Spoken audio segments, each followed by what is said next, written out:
پھر ان کی اہلیہ کہتی ہیں کہ رات کے نوافل میں اتنی گریہ وزاری ہوتی تھی کہ گھر گونج رہا ہوتا تھا،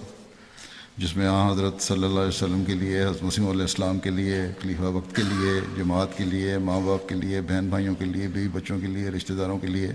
دعائیں کرتے تھے، اور سورہ فاتحہ کی بعض آیات کئی دفعہ دہراتے رہتے تھے اپنے نوافل میں۔ کہتے ہیں اپنے ماں باپ اور بہن بھائیوں سے بہت زیادہ تعلق تھا، لیکن یہ تھا کہ میں ناانصافی نہیں تھی۔ اپنے گھر والوں سے بیوی کی عزت کروائی اور بیوی کا تعلق گھر والوں سے قائم کیا،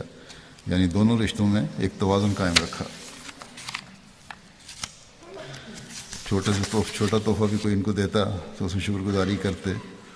یا تو اس کو تحفے کے طور پر لٹاتے، یا گھر جا کے اس کا شکریہ ادا کرتے، یا خط لکھ کے شکریہ ادا کرتے۔